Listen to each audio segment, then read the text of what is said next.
Two guys of Minnesota sports flowing in their veins. Mackie and Judd on SKOR North and SKORNorth.com. Wants to go to a marquee historic franchise to play shortstop there, reestablish the Giants after the 1 year of being out of the playoffs, back on the map. He wants to get back to October. He saw all his former teammates in Houston win the World Series with his immediate successor in Jeremy Pena as the toast of baseball for the month of October. He wanted the stage, and he's got it now.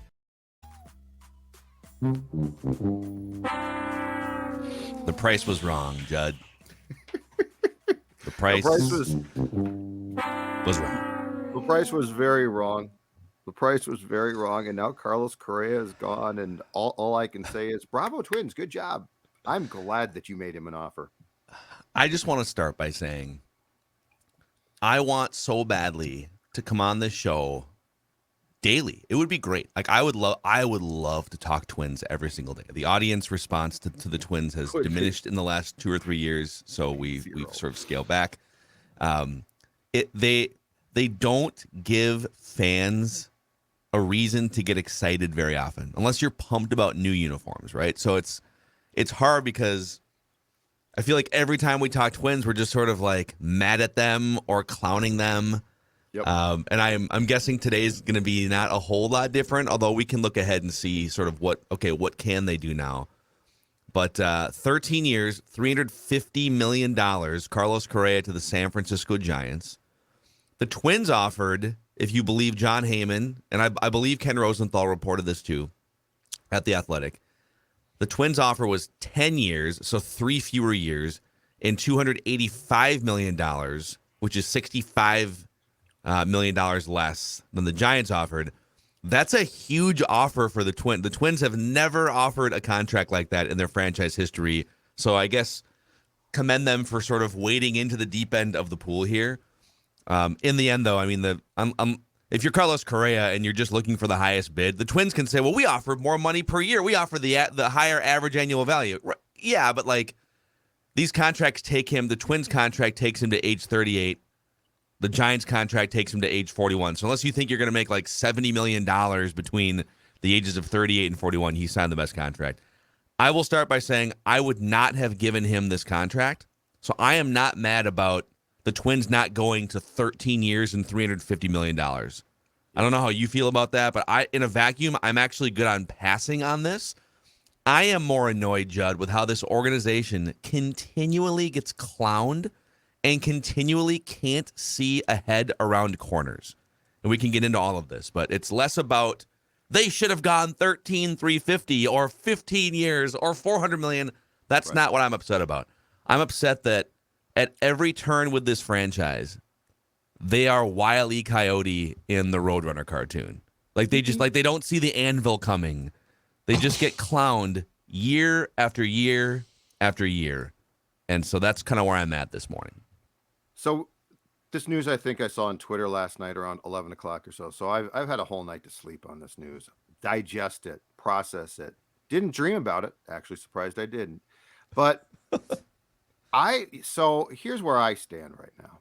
Because yes, we could get on here and complain about the Twins, and the Twins sycophants would be like, "Oh, you guys suck," and the Twins fans would be who are upset, which I get totally, would be like, "Yeah, you guys go." But we've done that a ton, so I don't know that there's anything constructive about it. So where I land this morning is this, and I think the conversation is more appropriate as because we are your sports therapists, and that is the fact that it's weird, and this is probably Twitter driven, but I feel like it's almost Twins fan driven with people on either side of the debate, argument, what have you. It is okay to say what you just said about the contract itself. 13 years. I mean, 13 years is a long, long time. I also have some problems with that. So yes, in that sense, I'm not going to bash the Twins. But I think the other side of the argument, which I totally get, is it is also okay to be sick and tired of seeing the operation of the Twins franchise, how it works. The always after the fact, well, hey, John Heyman, here's what we offered. And fans like, and then the fans of the Twins who defend them are like, oh, see, 10 years, 10 years. It's always a justification machine. Yeah. Exactly. And so it's this dependency that the Twins apologists and the Twins have together to show the outside world, oh no, you don't understand, we came through, which is why I totally get this. And now I think it's in a situation like this, it's expressed through, typical cheap Twins. But where I get those people is the fact that you can very well today say 13 years is too much. But you know what? What am I excited about? When I have to pay the prices. I mean, everything about pro sports is expensive now. You can't even watch games at home for free. So everything that you do, if you want to follow the Twins, is an investment in the team. If you go to the ballpark, you pay for parking, you pay for tickets, you pay for concessions, you pay for merchandise.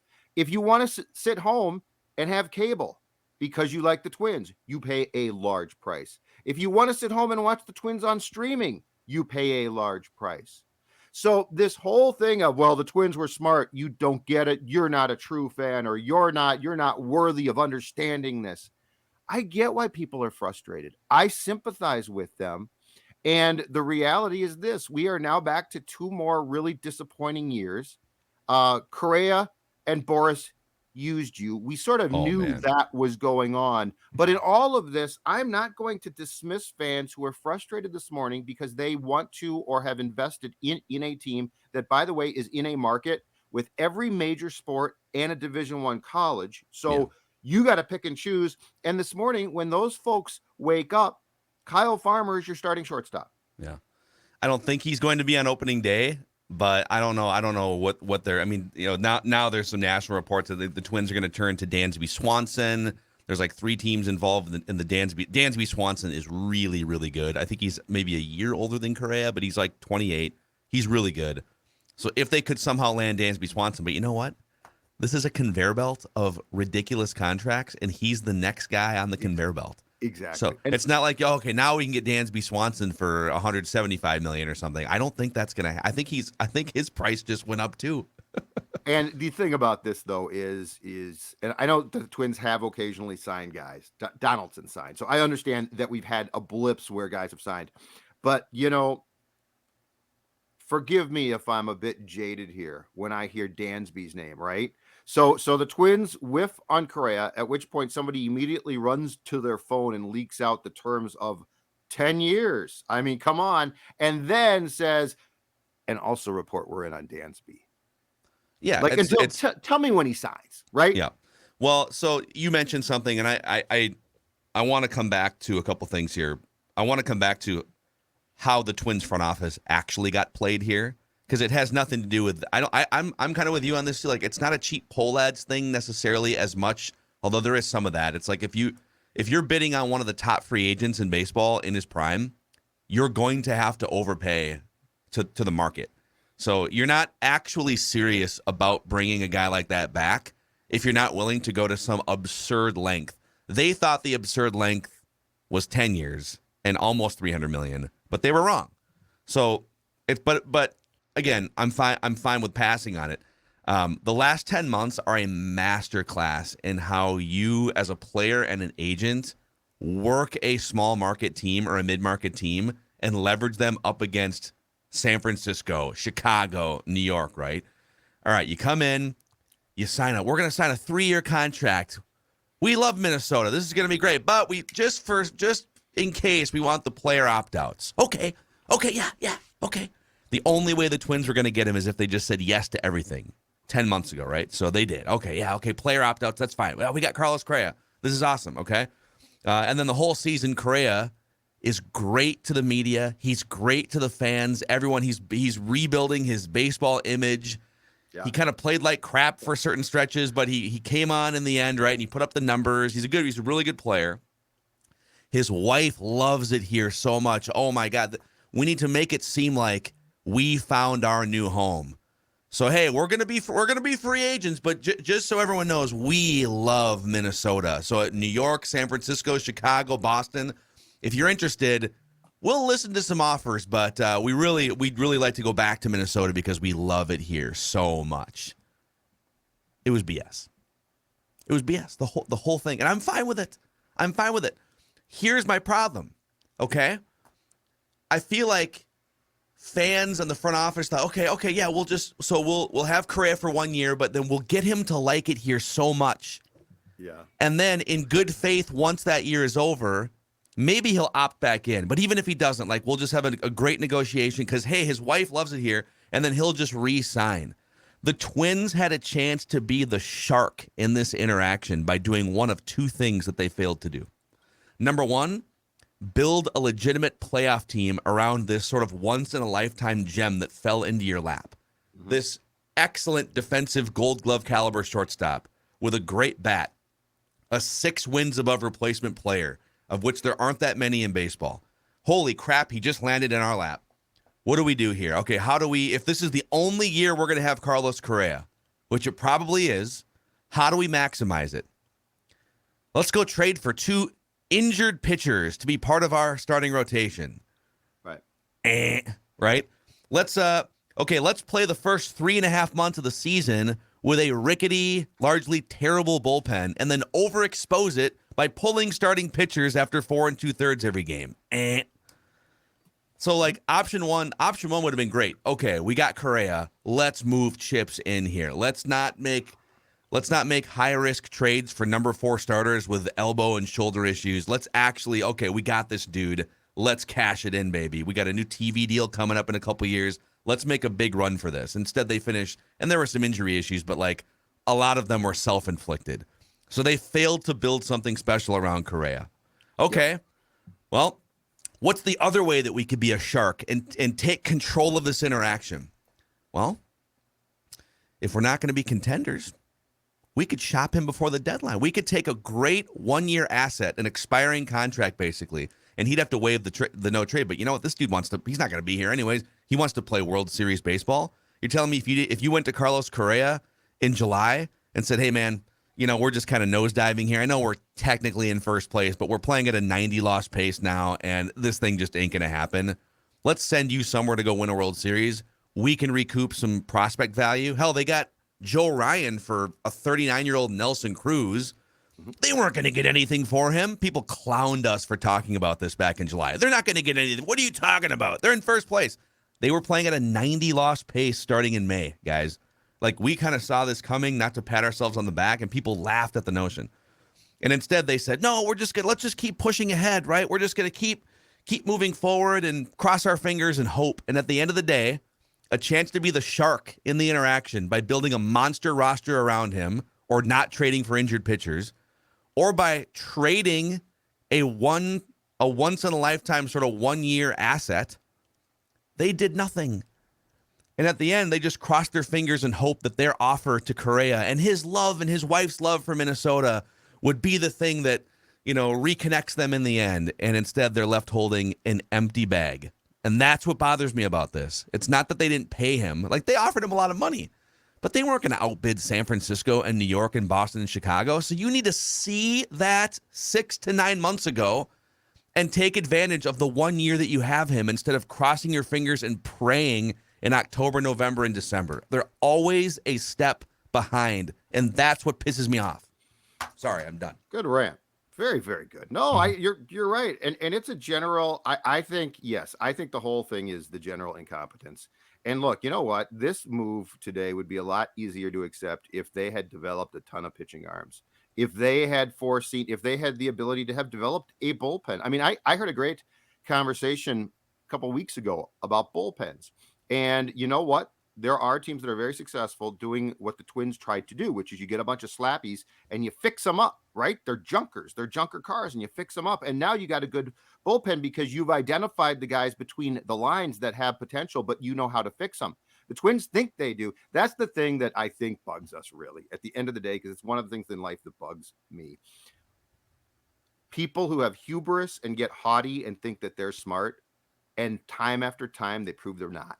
Time after time, they prove they're not. You know, these guys were the pitching fixer. I mean, Falvey, he was the guy from Cleveland who was going to fix the pitching, right? And he wasn't going to fix it by going and signing Kershaw and Verlander and Scherzer and oh my God, Archer and Bundy and Bailey. Well, but most importantly, he was good. Yeah, exactly. He was going to fix it how? By identifying guys in the draft and by picking guys from other organizations, even Rule 5 guys who he said, here's how I know this franchise can fix them. He still says that, and he's just flat out wrong.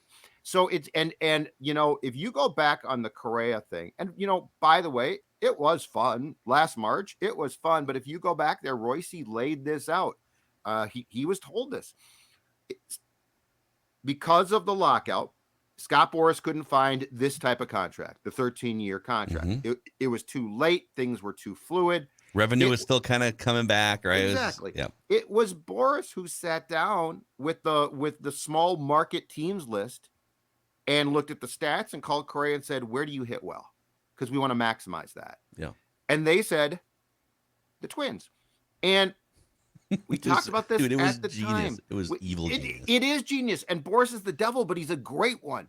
And because he's an absolute shark. And at the time, Correa said, target field, I hit well there. I like it there. Let's set me up for a year there. And, we joked about this, but the reality was this. Probably the most, if you were to say, okay, the Twins year was bad. They were in first place a lot, though. But who would be the executive of the year of the Twins? Like, who would get is Derek Falvey, is he their top executive for 2022? Is it Thad Levine who gets a lot of credit? No, it's Scott Boras. Scott Boras basically was the Twins' daddy. He was their GM, and we all knew this. But again, if you've developed pitching, if you've developed players, if you have extended what started in 2018 or 19, and you're still going, right? We'd all be like, okay, that's too bad, but that was a fun year. But it's 2 consecutive years of garbage. I don't care about the injuries. I don't care about what happened last year was a collapse in a bad division. It was 2 consecutive years of really disappointing play. It's what seems to be a lot of empty promises. It's the continual Twins tradition of leaking things late. Oh, but we made a big bid. Here's what it was. Ken Rosenthal, John Heyman, gather around the campfire while we tell you a story of what could have been. And so I'm going to go back. The Twins are asking you to invest. They're asking you to invest in the product. They are right now asking you to invest in their new uniforms, which retail are $330. And what are they giving you back? What are they giving you? Why should I want to wear this hat? What is giving me an incentive to put this hat on today and proudly it's a great looking hat. Look at it. And proudly say, go Twins. I can't wait for spring training. And I mean, I feel like it's almost a college class on the people that defend them. The people that were like, oh, 13 years, too much. This is a smart move. Okay, so tell me what the Twins are doing that's smart without you telling me how something's going to work, because that's what they tell you. This is like, I think this is why I think it's important that we lay some of this stuff out for not really that important. Ultimately, it will just the Twins will just kind of go away again unless they do something big. But like for the purposes of this morning, as it pertains to the Correa, signing, it's important to highlight the 13 years. If you're getting lost in the Twins made a good move by not signing a 13-year contract, you are 4 steps behind. This whole thing started 10 months ago. Mm-hmm. You're having discussions with Scott Boras about one of the best players in baseball. He's going to be a Twin for 1 season. You're not going to sign him to a contract that the Giants are willing to go to. That this is, it's kind of interesting to me how seemingly close it got to him signing the big contract with the Twins. But I think that was just master manipulation by Boras and maybe even the Twins front office using some of the media pawns to make it feel like Correa was going to. But his wife loves Minnesota. Google Sausalito, California. Go to Google Images. Sausalito, California is where a lot of the baseball players live, just north of the bridge from San Francisco. And then you tell me how much him and his wife love, and I love Minnesota too, but North Loop's great, but you left. Even you left. I still love Minnesota, but yes, I did leave Minnesota. Yeah, thanks, Carlos Correa, which is what he's going to say at his press conference. I love Minnesota. Love it. And so if this is the type of thing you have to be thinking about as a front office. Okay, we got him for 1 year. What are the chances he's going to be back with us after this year? Realistically, fully objectively. Are we going to give him, and they did say, we'll go up to almost $300 million, but are we realistically going to outbid 2 or 3 other big markets? Is Scott Boras going to let that happen? Or are we likely going to be used as leverage pawns? And the correct answer all along was, it's the only year he's going to play for the Twins. So when that is decided, if you're a smart front office back in March or April when that negotiation's happening, then if you want to be the shark in the interaction, you have to do 2 things. One of 2 things. Build a monster around him or trade his ass if your team is underperforming and on pace to finish below 500, which they were, by the way. I mean, I know a lot of people thought, oh, they'll turn it around.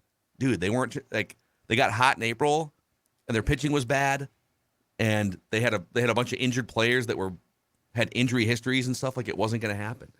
So it just, I totally these people who are, well, they made a good decision by not signing him for 13 years. Pass, good decision. Okay, in the vacuum, in the moment, yes. But you're failing to look ahead back in March, April, May, and have the foresight and the long vision that other great front offices have, and that, or ownership groups. I would say ownership groups as well. Like, that's a huge thing. Like, the poll ads are just sort of like, they're kind of just like paper cardboard cutout owners. Like, they're not sharks either. And that's why this franchise keeps getting clowned in playoff games, in negotiations like this. It's just that's what's disheartening if you're a Twins fan. It's like, when do the Twins ever? It's been a long time since it felt like the Twins were getting the best of it, and the Twins were the smart ones in the interaction. And those are the people that I'm not going to crap on. Those are the people that I'm not going to say, well, 13 years was too much, so just buzz off, just wait for the future. That's where I think it's unfair, and that's where I think a lot of people in our side of the business and influential Twins people, who people listen to, gaslight you constantly. They try to give you this, you don't understand, or look at the future, or that, which is, you know what? I understand that some fans are going to be that way, but I feel it's unfair to try and then poo-poo the people who are actually upset, who, again, like Declan, I mean, he bought season tickets, and they went. Are you going to renew, Dex? Are you going to? Hell no. They traded for 2, No. but Dex, you got so like they get Correa, which was a fun day. I'm not going to rip that at all. Yeah, but good day. but then they're, to quote Phil, their big move, like their all-in move, they acquired 2 pitchers who were hurt. If they land Dansby Swanson, I'm definitely interested again. But landing Dansby Swanson doesn't fix, in my opinion, the bungling of the Carlos Correa And you season. saw the list, though. The next Dansby, like the suitors, like, you look at who's left for him now that Judge, Correa, Turner, and Bogarts are gone. It's Chicago, Boston, yeah, New one York. of these things. Both is New York not team. like Apparently the the Mets apparently got in at some point on Correa. I think they got brought in by Boris on purpose, Probably, to drive up the price to the Giants. I think Yes. that's what it was, or the term. I mean, let's be honest here. Derek Falvey and Thad Levine and many other executives are out of their league when Scotty Boras walks into the room. Boris was literally on Sirius XM MLB radio last week. He is sort of like treating the Twins like a little kid brother or like a nephew, patting them on the head, talking about how they usually fish in one of their 10,000 lakes and now they're fishing in the ocean. That is like one of the most patronizing things.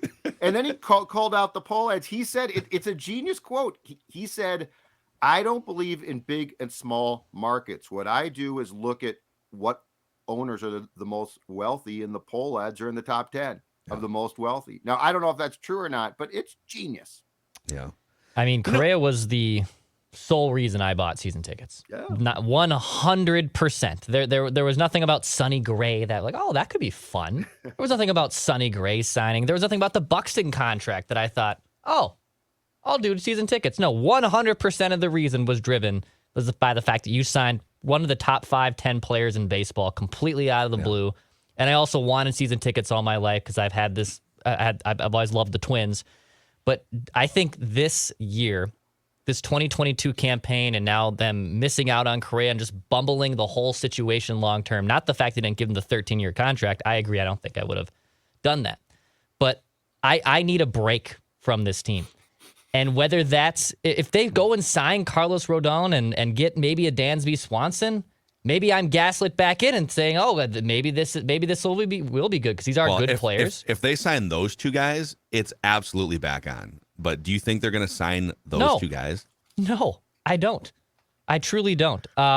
It was a fun summer fling, and you were gaslit into thinking that this is going to always work. This is always good. He's going to come back, and it's all going to be just fine. It's so fun that this is happening right now in the moment. Correa being on the Twins in 2022. And now you look back on it, and you're just like, well, that was kind of a waste. That was a wasted year of my life. That was a wasted opportunity to compete in a division that stunk. I seriously need a break from this team. That will not stop me from making predictions on Write That Down because I like to be right. But that is the only reason.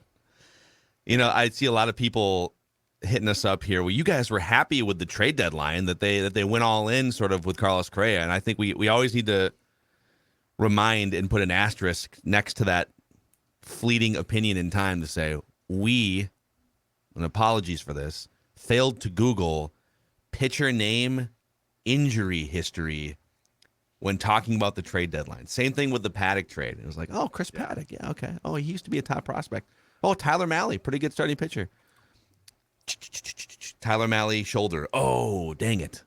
Yeah, he was literally on the injured list with a bad shoulder. He made 2 starts with the Reds just to like bump his trade value back up, and the Twins bit hook, line, and sinker and wound up with 2 Tyler Mahle starts down the stretch, 4, whatever it was.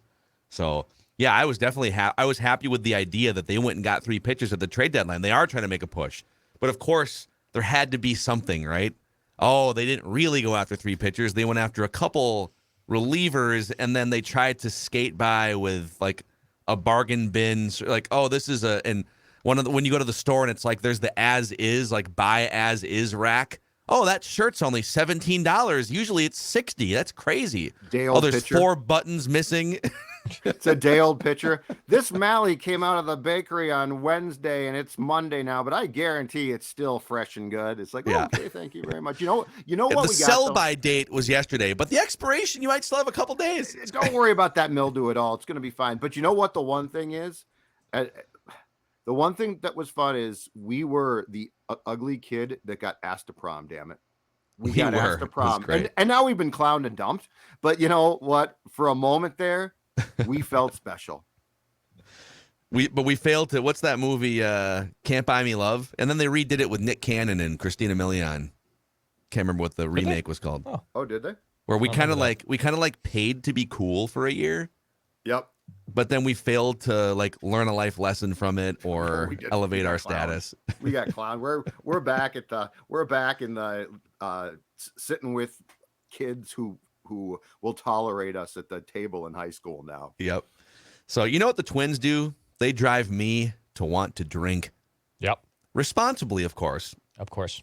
And it's giving me the itch maybe to go to Lake Ridge Liquors in Vadnais Heights at some point, Declan. That's right. Lake Ridge Liquors right off 694 and Rice Street. That 40-foot whiskey wall. You know, you're upset about Correa signing with the Giants. Why don't you go put some energy into that 40-foot whiskey wall? Maybe even want some Surly products. There, you know, they have a lot of selections of wine, too. I'm personally not a wine guy, but I know Carlos Correa loves his Dior store and probably loves a glass or red wine. So why don't you go and get some red wine? Plenty of great options at Lake Ridge Liquors. And when you sign up with promo code SKOR, they will give you a rewards program, and they will give you $5 on your next visit to Lake Ridge Liquors. So you get rewarded for going. Go to Lake Ridge Liquors off 694 and Rice Street.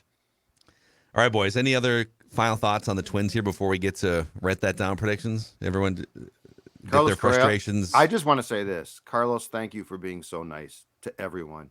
Thank you for treating us so well. Thank you for playing us like the pawns that we truly are. I just want to say thank you so much for all that you did. Dude, I feel like and Scott everyone. Boras, you're a genius.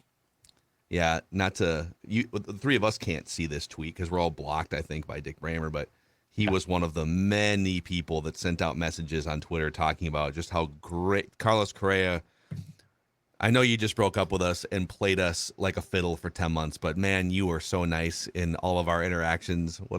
It's like, you can be. You know who was nice to me? I talked about this yesterday. And this is why Sports Dad life lessons, right? I'm not saying that I know all because I definitely don't. But as I talked about yesterday with Royce, Darren Sharper at the end of his first year here was nice to me. I thought, Is that your geez, what a great guy. comparison? What a great guy. So before we get caught up in how well you were treated by a player, let's consider that there's a life lesson here that often there is a reason why said player treats you so nicely. I love how Judd just compared Carlos Correa to Darren Sharper. Just saying, I know it's an example of what I've learned before you get all excited by saying, that's a great guy. He was a great guy. We kind of do that in Minnesota, right? It's like, well, we just got played here. But, man, the way that they broke up with us was quite nice. I appreciate that. Appreciate them letting us down easy. Dior, baby. That's still the Dior thing's my favorite. That's when he dropped he dropped the shoe right there, though, right? Like, he pulled the curtain back there. He basically told you. And was that Was that Joe Schmidt from Channel 5 who got that scoop in the clubhouse? I thought he did it in a group, but I might be wrong. But either way, he was like, that was like the one moment of he told you you're shopping in the Dior store here. And he questioned whether the Twins should even be in the store. Yeah, you're not at TJ Maxx anymore, guys. You are at the Dior store. With all due respect to TJ Maxx, a great potential sponsor of Mackie and Judd and SKOR North. Love me some TJ Maxx. Great old song, too. I love that old song. Love me some TJ Maxx. TJ Maxx. All right. We're going to take a moment here, collect ourselves, and then make our weekly predictions. Write that down, and an accountability session coming up.